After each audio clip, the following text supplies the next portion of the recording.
अब देखिए हम लोगों को एग्ज़ाम का कुछ ही समय बचा है। अब हम लोगों को ज़्यादा परेशान नहीं होना है। अब देखिए हम लोग गद्य में एक ये पढ़ लें, वासुदेव शरण अग्रवाल, और दूसरा हमको पढ़ना नहीं है, केवल उसका रिवीजन करना है थोड़ा थोड़ा। दूसरा हम लोग पढ़ लें हजारी प्रसाद द्विवेदी का, हजारी प्रसाद द्विवेदी, थोड़ा सा इसका रिवीजन कर लीजिए। और इन दो के अलावा आपको नहीं, मोस्टली आपको ये मिल ही जाएगा, दो में एक मिलना ही मिलना है आपको, लेकिन हम दोनों, हमको लग रहा है दोनों मिलेंगे। अब देखिए हम लोग काव्य में थोड़ा सा देख लें, केवल आप रिवीजन करिए। अब आप लोग अगर सोचें कि हम याद कर लें लास्ट में, तो आप लोग याद नहीं कर पाएंगे।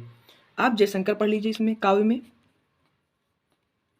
बस जयशंकर प्रसाद पर्याप्त है, और हमको कोई नहीं लगता कि इससे बाहर आएगा, जयशंकर ही आपको मिल जाएगा। ये हमारी बात हो गई गद्य की, ये बात हो गई हम लोगों की काव्य की। देखिए 5-5 हमारे यहाँ से फिक्स हो गए, जो आपको ये क्लियर होगा।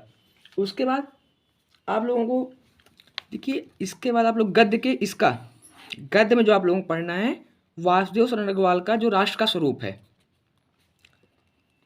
राष्ट्र का स्वरूप, इसमें एक हम लोगों का लिखा है, जन का प्रवाह अनंत होता है, जन का प्रवाह अनंत होता है। इसको आप थोड़ा सा नज़र डाल लीजिएगा। और इसी के जो प्रीवियस हैं, जो मैं इसके पहले वाली क्लास में बता चुका हूँ, आप केवल उनको पढ़ लीजिए। गद्य में हो गया। और हाँ, काव्य की जहाँ हम लोगों की बात आती है, काव्य में आप कैकेयी का अनुताप पढ़ लीजिए, कैकेयी का अनुताप, इसी से आपको मिल जाएगा, इसी पार्ट से। और आप लोग आगे मत भगे इसमें। ये क्लियर हो गया हम लोगों का 30 नंबर, आप इतना पढ़ लीजिए। हाँ, बात आती है ऐसे की, जो हम लोगों का निबंध होता है आतंकवाद, आतंकवाद, इसी को पढ़ लीजिए। अब एक और पढ़ लीजिए इसमें आप एक पढ़ लीजिए ये वाला पर्यावरण प्रदूषण का, जिसको आप लोग पढ़ चुके होंगे, पर्यावरण प्रदूषण। बस इन्हीं दो से ही आएगा, इसके आगे आप लोगों को नहीं मिलेगा। यहाँ से आपको एक क्लियर हो गया 9 नंबर। आप केवल एक बार रिवीजन करिए। आपको इसमें अगर लिखने में दिक्कत जा रही है, केवल आप लोग हेडिंग सही से लिखिएगा, प्रस्तावना रूपरेखा इसको आप सही से लिख लीजिएगा, अदर चीज़ें आप लोग बना के लिख दीजिएगा। जिसको नहीं याद है, अब जिसको याद है वो तो भाई अपना पूरा लिखेगा। उसके बाद हम लोग थोड़ा सा संस्कृत में देख लें। आपका संस्कृत में जो हम लोग करेंगे, हम लोग संस्कृत में केवल ये कर लें, देखिए जिसका वो आएगा हम लोगों का, क्या कहते हैं, ये सुभाषित रत्नानी पाठ, सुभाषित रत्नानी, इसको आप पढ़ लीजिए। इससे आपको मिल जाएगा एक श्लोक करने के लिए। हाँ, आपका जो इससे गद्यांश में आता है संस्कृत में, आप संस्कृत भाषायाम एक बार नज़र डाल लीजिएगा, संस्कृत भाषायाम, भाषायाम, ये क्लियर हो गया आप लोगों का। देखिए जितना बता रहा हूँ बहुत शॉर्ट है, इतना ही आएगा और कुछ ज़्यादा नहीं आएगा। इसके बाद मुक्तिदूत आप लोगों ने पढ़ा ही होगा, पंचलाइट, पंचलाइट, इसमें आप लोग हेडिंग बना के लिखिएगा, पंचलाइट और बहादुर का, बहादुर, इतना है। इन्हीं दोनों का सारांश आपसे पूछेगा। उसके बाद अच्छा हम लोग देख लें, और हम लोगों को कुछ बचा नहीं है। हाँ, आपका जो आएगा एक पत्र, आपको पत्र लिखना है। इसमें लिपिक पद के लिए तैयार कर लीजिए, थोड़ा सा एक बार देख लीजिएगा लिपिक पद। और इसके बाद एक और तैयार कर लीजिए आप, इसमें सफाई, मोहल्ले की सफाई, सफाई से संबंधित एक तो आप तैयार कर लीजिए बस। और हाँ, बहुत आराम से लिखिएगा, आपका पेपर 3.5 घंटे 15 मिनट में पूरा कंप्लीट हो जाएगा। अच्छा, अब और कुछ हम लोगों का बचा, दोहा देख लें थोड़ा सा एक बार, दोहा वगैरह जिसको नहीं आता है। देखिए दोहा में आपको क्या करना है, आपका पहले आता है दोहा। अब देखिए थोड़ा सा इसमें दोहा,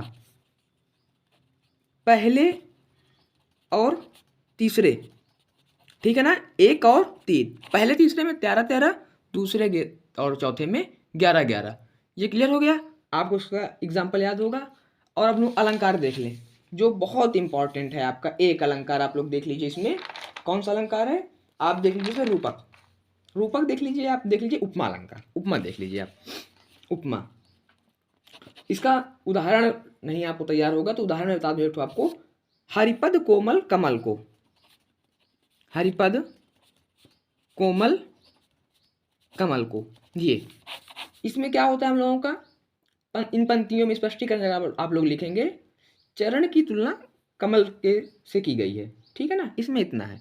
उपमा हो गया आप लोगों का, आप लोग रूपक देख ही रहे होंगे, रूपक याद कर लीजिएगा, और उपमा, उपमा हो गया आपका दूसरा, रूपक, ये दोनों, और इसमें कुछ नहीं है। दोहा हो गया, ये हो गया आप लोगों का, और इसमें कुछ बचा, और आप लोगों के कुछ वो बचे हैं जो वर्ड आने हैं, लेकिन लोग वर्ड देख लें एक दो जो इंपॉर्टेंट हैं आपके। देखिए हमको एक पूछ लेगा कुल और कूल, इंपॉर्टेंट है, पिछले में बहुत बार आया है कुल और कूल। इसका क्या हो जाएगा हम लोगों का, कुल और कूल का, इसका हो जाएगा हम लोगों का वंश और किनारा। ठीक है, वंश और किनारा। और हम लोगों को कुछ नहीं बचा, बस आप लोग ये याद रखिएगा, जब आप पेपर करिएगा बिल्कुल आराम से कॉपी मिलने के बाद आप लोग दोनों तरफ लाइन खींच लीजिएगा, नीचे एक लाइन लॉक कर लीजिएगा। यदि आपका आंसर खत्म हो रहा है तो यहाँ से एक लाइन और खींच लीजिएगा। इसके अलावा कोई बाहर से कुछ नहीं आना है, जितना मैंने पिछले में बताया है। हाँ, रस की बात आ गई, हम लोगों को पढ़ना है करुण रस, एकमात्र रस करुण रस पढ़ लीजिएगा, और कोई विशेष जरूरत नहीं है। करुण पढ़ लीजिएगा, एक बार वीर देख लीजिएगा, अगर देखना हो, वैसे करुण आ ही जाएगा आप में, कोई बहुत बड़ी बात नहीं है उसमें। बस इतना ही हम लोगों के हैं। बस आप सभी को बेस्ट ऑफ लक, आराम से पेपर दीजिएगा, बिल्कुल परेशान मत होइएगा। इतना ही आएगा जितना मैंने, अगर आपने 2 क्लासें मेरी पिछली देखी हैं, देखिए मैंने सब कुछ तो नहीं पढ़ाया है कि मैंने हर चीज़ पढ़ाई हो आप लोगों को, लेकिन हाँ जितना मैंने बताया है, यदि आपने उतना किया है तो उसके बाहर का पेपर नहीं आएगा।